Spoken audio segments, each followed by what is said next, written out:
what are some like nightmare stories you've heard of people like, trying to do real estate and they get burned, or like what are something you could look out for so like it doesn't happen to somebody new in the game? Oh yeah. Well, if you're doing like flips or something where you're renovating a property and just not calculating like the construction costs and stuff like that correctly, I'm sure that can be one, really burn you. But also too the contractors. They overcharge. That's the biggest nightmare. There was one property actually that when I first got into real estate, my partner and I started with finding properties for his dad, because his dad was like a big developer and a mortgage broker and real estate broker, all that stuff. So he would tell us, okay, find the deal for me, and then you guys project manage it so you guys can kind of learn how to do this. So we found him a deal on Beechwood in Franklin.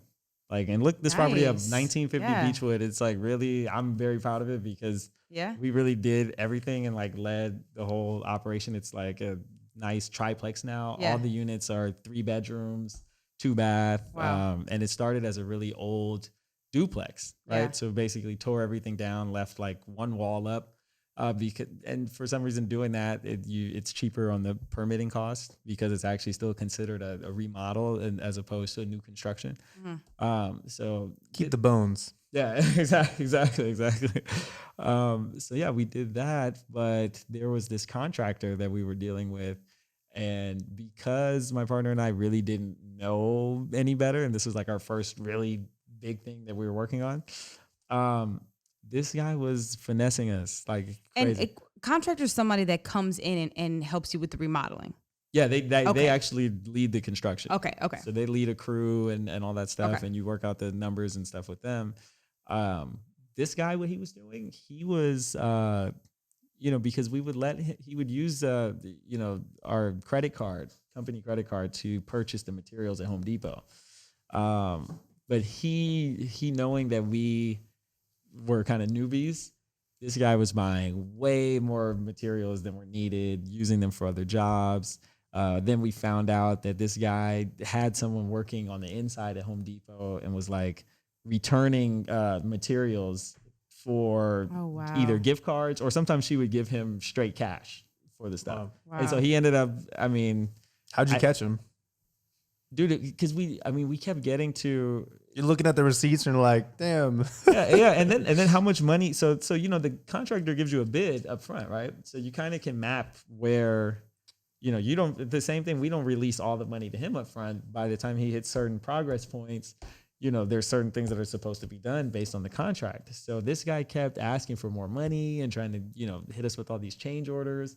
And just something wasn't adding up. We had spent so much money, and then I was like, hey dude, we should be much farther along than this. So then we kind of started analyzing everything, and we're like, okay, started investigating it and called Home Depot, and Home Depot actually did like some type of internal investigation and found out that lady was doing that. So what ended up happening with him? Did he?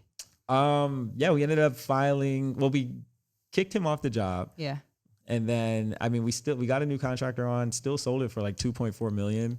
And, the company made money and all that. But then we filed a lawsuit against this guy. But this guy disappeared and went to Belize. Oh, shit. Right? So, God damn, boy. I'm out. So he didn't even care about like his contractor's license or anything like that, because he was like, fuck this, I'm out of here. And so he probably got away with it so many times. Probably, dude. Expect, 100%. Yeah. And so then he was in Belize, and then we got a default judgment against him and his insurance company, because to be a general contractor, you have to have like an insurance policy that covers you for up to $1 million in damages or whatever. So the default judgment was for like $700 and something thousand. But the insurance company somehow found a way to get out of it because he was not cooperating.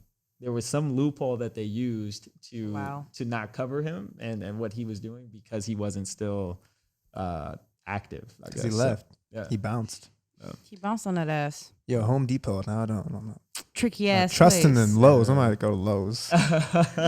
Yo, it was someone when I first moved to LA, like somebody that I was working with, they were like, yo, man, I can pay you I got it. I know a guy at Home Depot. If you give me your ID, and he'll give you a bunch of money for that. Like they're trying to make like fake social securities or something. I'm like, Home Depot, what are they doing over there? yeah. Suspect. Yeah, I don't know. I think Lowe's is they have a black CEO, so we're going to Lowe's. Yeah. Lowe's is supposed to be more friendly with that. We at Lowe's. I don't know why. I have no idea why. I just yeah. But hey, I'm invested in Lowe's, not Home Depot. But yeah, I feel that.